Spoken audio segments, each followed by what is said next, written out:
So to get into it a little bit more about the Gilgo 4 girls,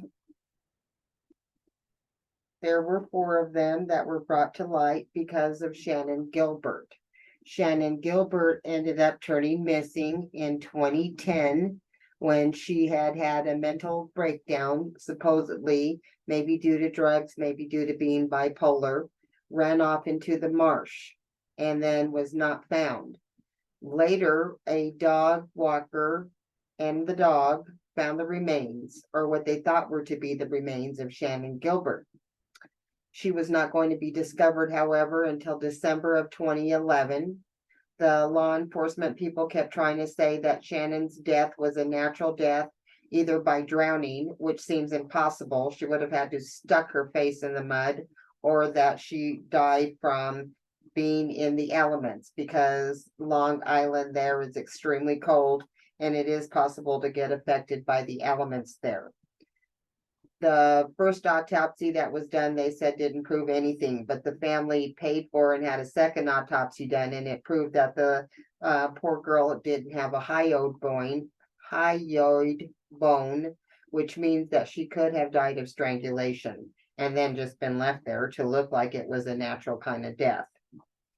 The first person that they found when they thought it was Gilbert's remains was Melissa Bartholomew in December 11th on 2010. On December 13th of 2010, the remains of 3 others were found. Maureen Bernard Barnes, Megan Waterman, and Amber Costello. And the cause of death of these 4 women was determined to be homicidal violence. There was, duct tape that had been made into a chain. They had been bound, much like the BTK killer. And the fact that they were also sex workers. Huerman was then charged in connection with the deaths of Bartholomew, Waterman, and Costello. As I said earlier, they're hoping to catch on and get that 3rd person in. April 4th, 2011, the remains of Valerie Mack are found. Valerie Mack, who was last working in Philadelphia, was found in Manor and Gilgo Beach years apart. Skeletal remains were found in Manorville in September, the same year she went missing. On April 4th of 2011, her dismembered remains were found on Gilgo Beach. Now, that kind of a change in serial killing I can kind of see.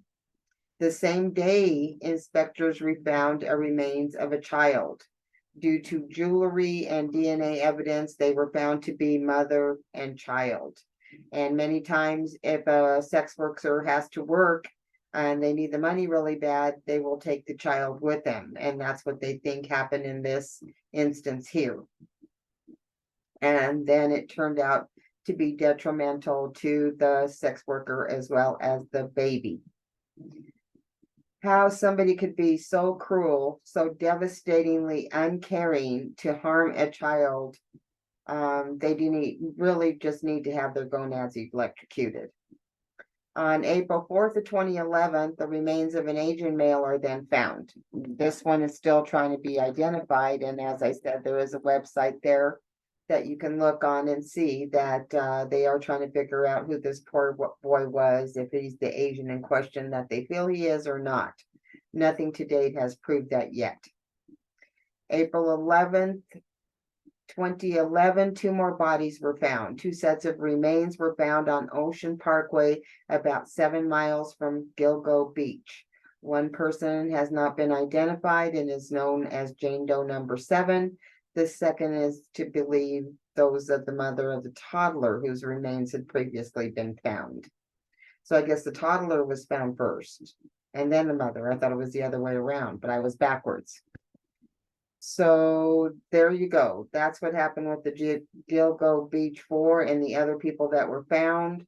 And the possibility of that being a torso crime person as well. So to move on from that,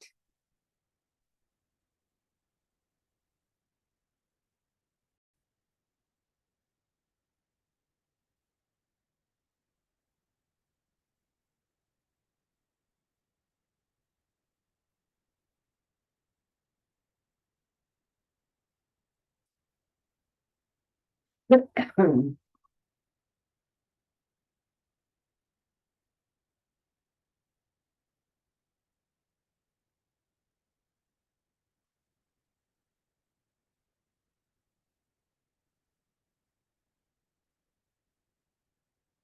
evening, guys and dolls, cats and kittens. I hope you all are doing well out there, taking care of yourself. Come on, Cha-Cha.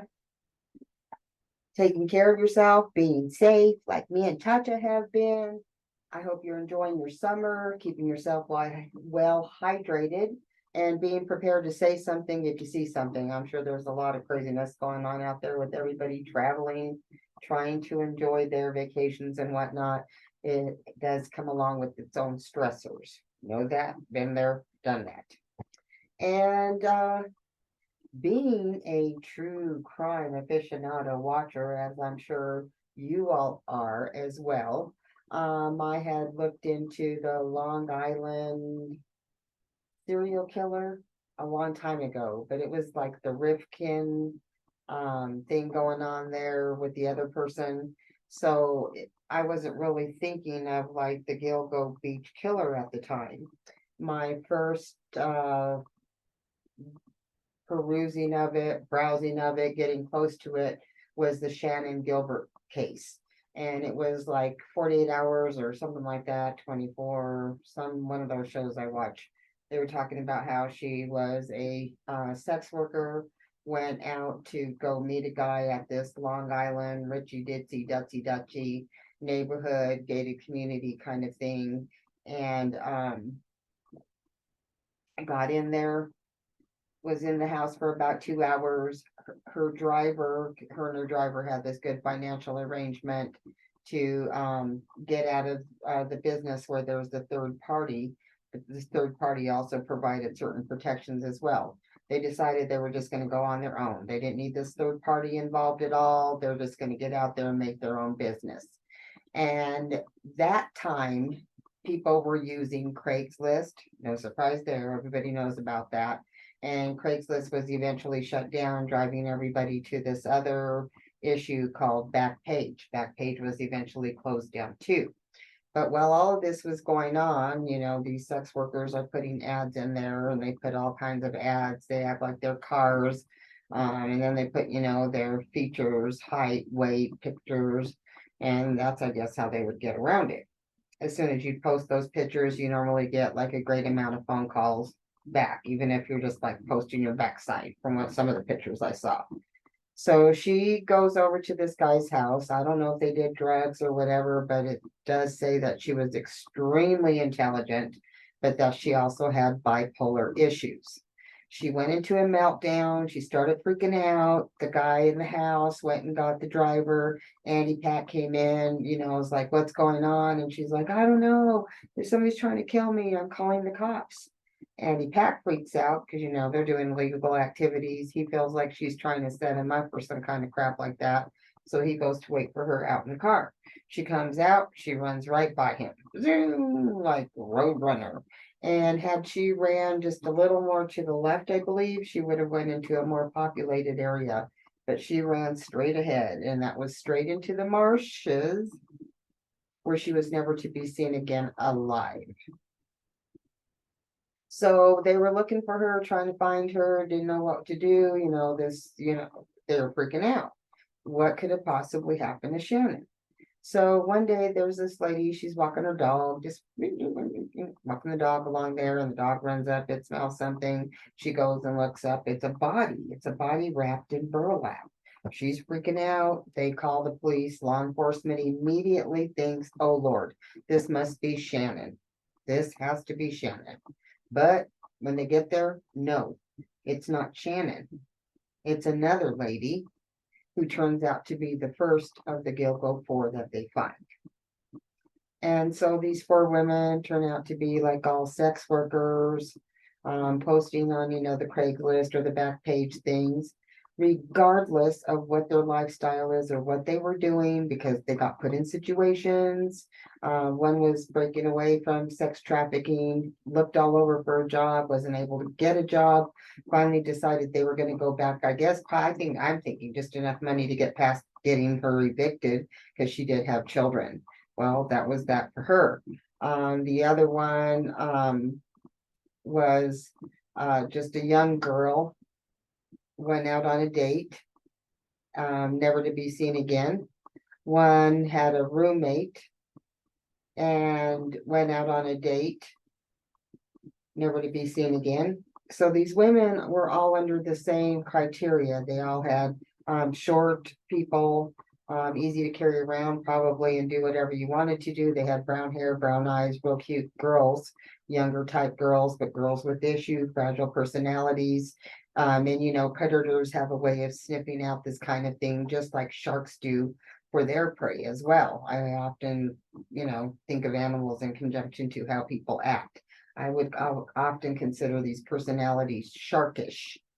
And so these girls ended up leaving. They usually had safety concerns in place and, you know, as much of a safety net as they could have. They had phones, they, you know, would take their purse, who knows what they had in their purse to protect themselves. And when these calls came through, they offered him like a lot of money. There was some, maybe a lot of drugs. There was some kind of string involved, or maybe it's just going to take you a minute. Come down here, you know, we'll go around the corner there. You can give me oral sex or whatever, and we'll just call it a day. Whatever it was, these women who normally would be very cautious throw caution to the wind, and they would leave without identifiers as well as having their phone. So then they're out there left to the wind, and then they're never seen again. When the guy roommate said that he did see the truck speeding off, I guess with her in it, it was pretty much the same, you know, modus operandus with all of them. So they were buried along this highway here. They were buried about 50 feet from each other. They were all buried facing east, and they were wrapped in burlap. Now, the burlap obviously had some kind of purpose. They said that it does something to do with the decomposition and the smell or something like that. I really don't know. The only thing I know about burlap is potatoes. So,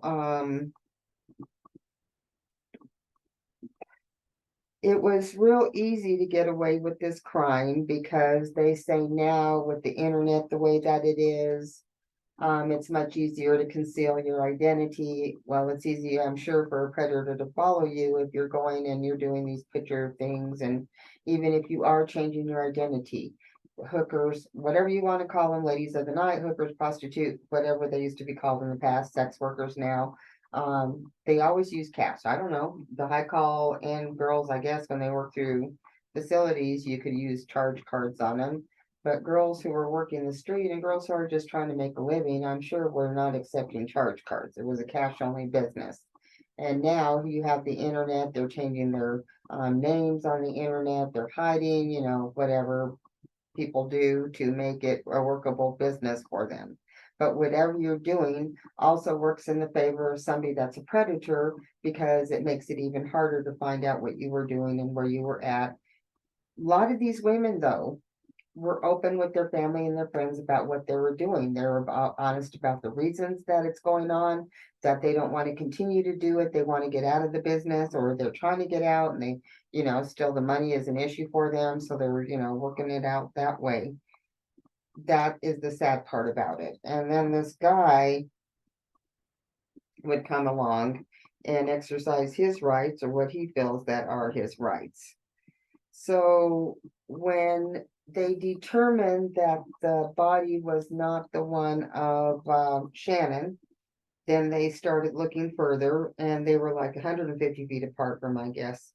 So he could just drive down his little trophy garden highway there and have all these bodies there.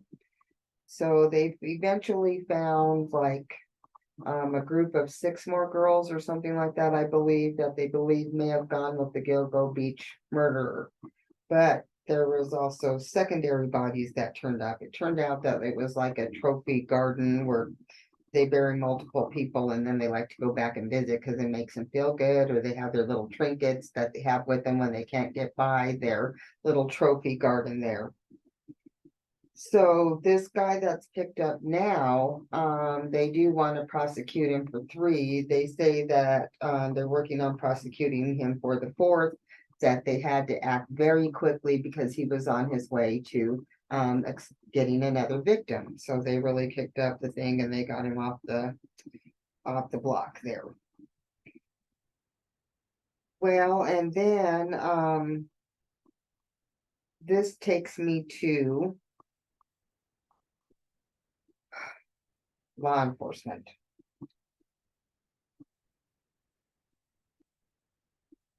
I don't even know because just like in the JavaNay case and probably a lot of other cases that we've seen where law enforcement has really kind of botched things up um, for their own reasons or just, through inactability. In this case, I think it was total collusion to protect what was going on.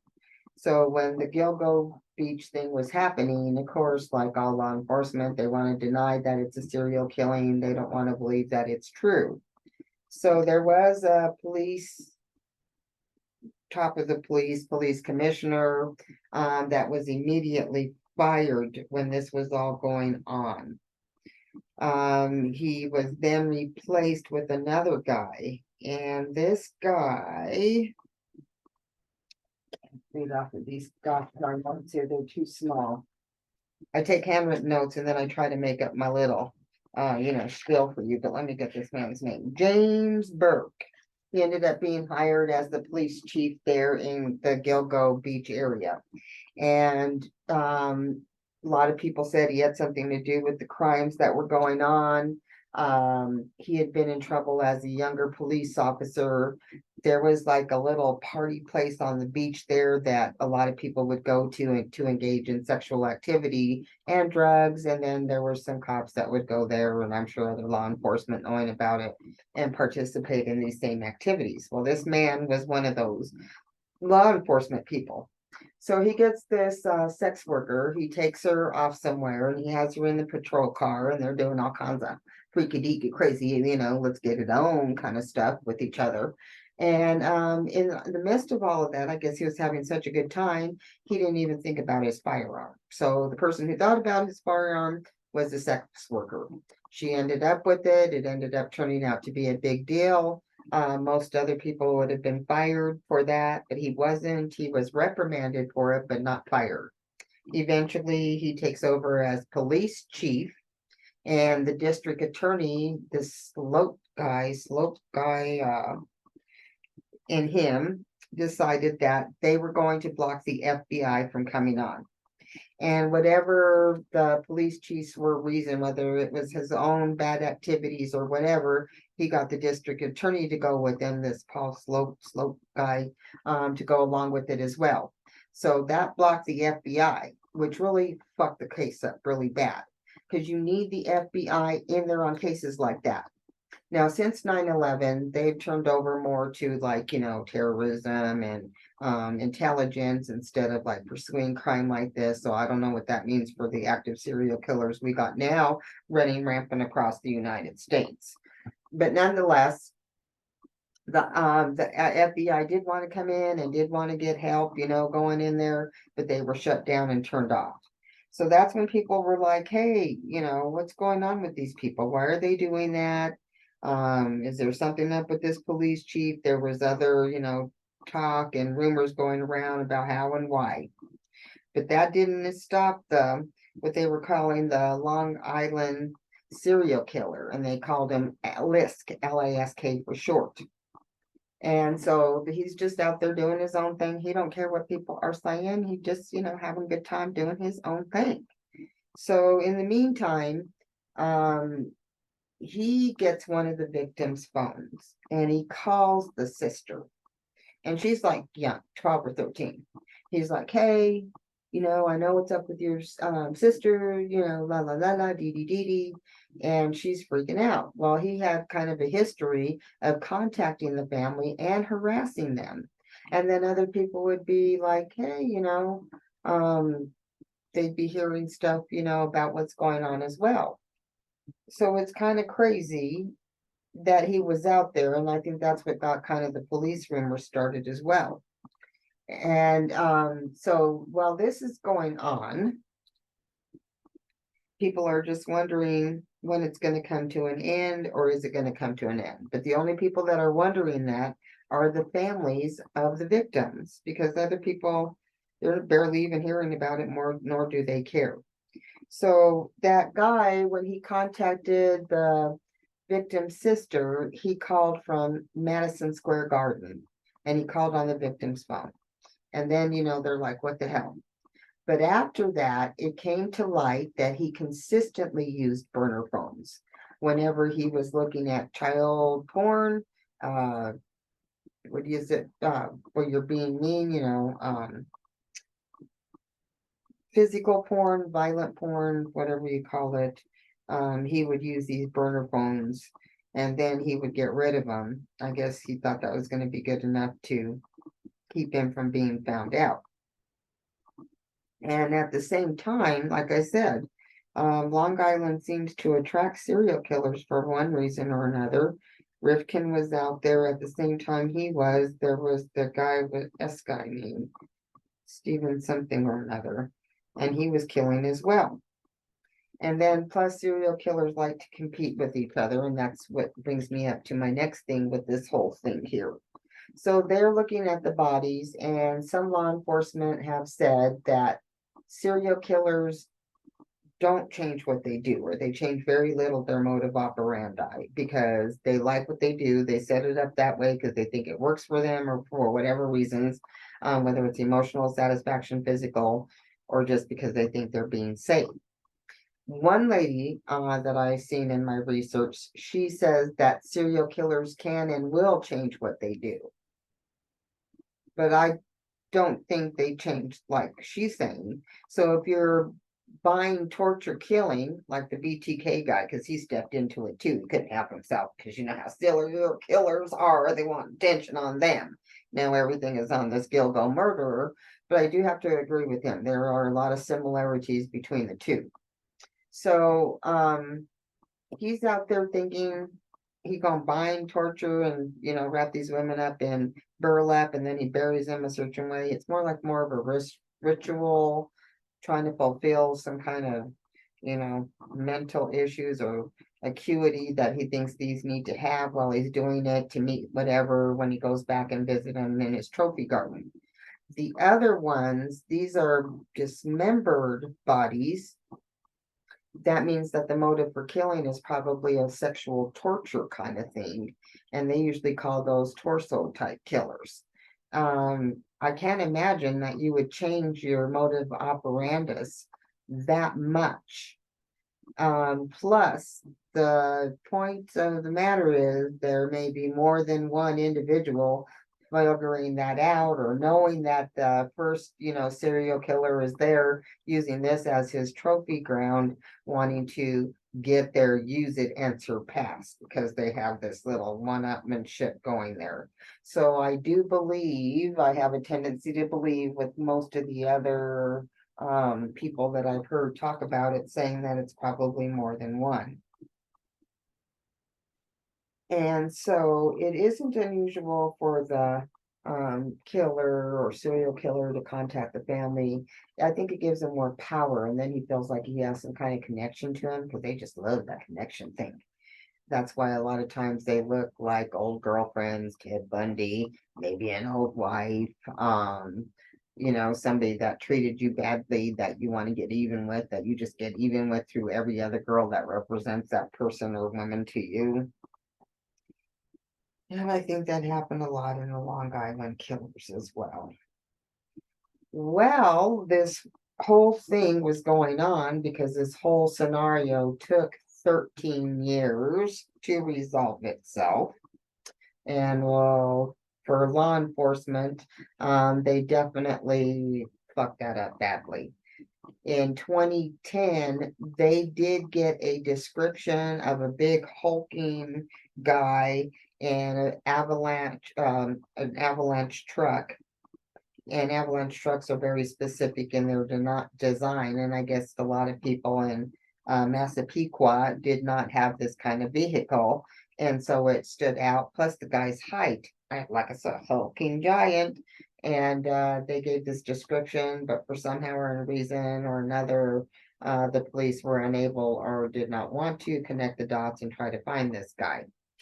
So that brings out the whole disparity in the fact of these people are a marginalized group. I say people because there was a male in there. I think he was pretending to be a female, but because serial killers, men who like to beat, or men who just want discriminate sex for whatever reason, think that it's okay to go out there and pay these women to do that, and that that it's okay. And I guess if you're agreeing on both parts and there's no harm in it, fine, have at it. I know many countries have, legalized sex workers.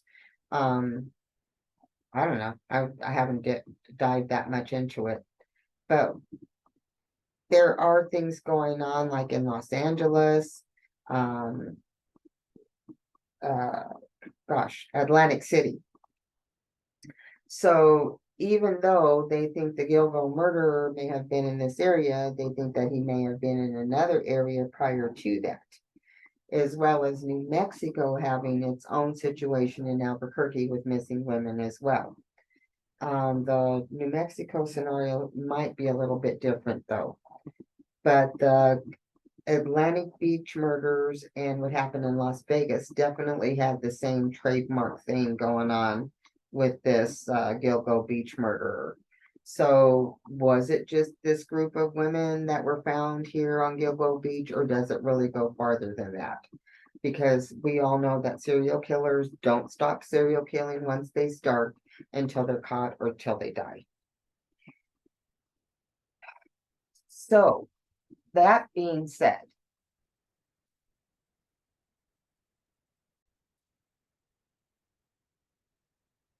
the women that have been turning up missing and dead in Albuquerque, New Mexico, maybe for a couple of reasons. As it turns out, this whole serial killer thing may be from multiple people as well.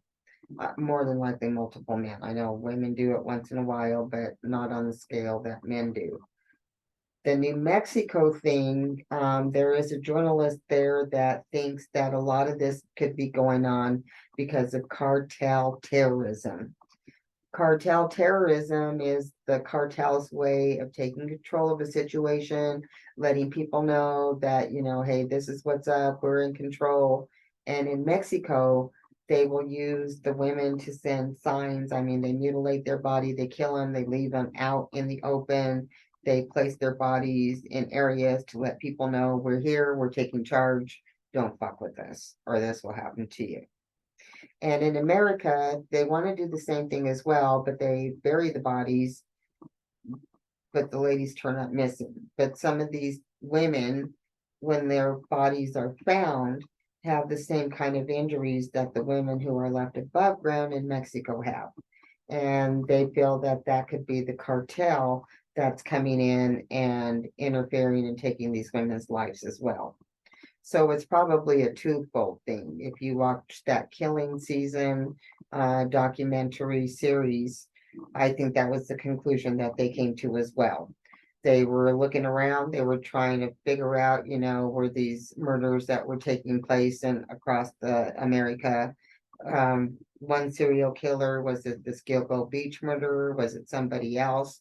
But it does turn out to be that in the end, they felt that it was multiple serial killers, not just one. That doesn't fucking freak you out. And if you're a woman, you should be even doubly freaked out. So,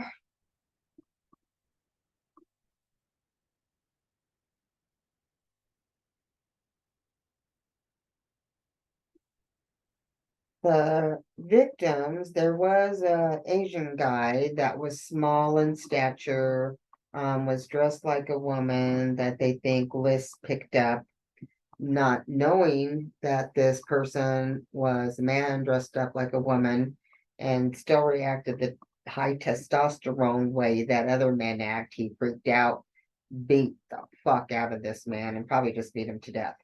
And they haven't been able to decipher who this person is. It was a younger individual, Asian male. They think it would have been Mangzo or something like that. A kid who was brought here, lived in foster home, ended up missing. They couldn't find him, but the Mozang. They haven't been able to find him. They haven't been able to confirm his identity. There is some websites of armchair detectives that have been very centered on trying to find out who this man is. I don't know.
Okay, well, if life isn't a big enough bitch already, Shannon Gilbert's mom, her name was, I believe, Mary. In later years after her daughter turned up missing, and she had made every attempt to get her daughter back home, was then murdered. And she was murdered by her daughter, Sarah.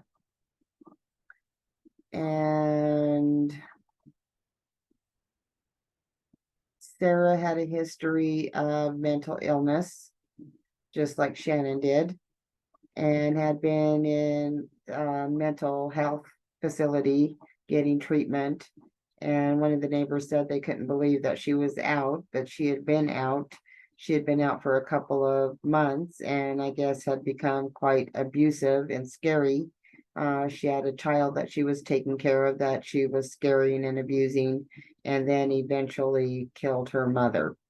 So this family has more than its share to deal with.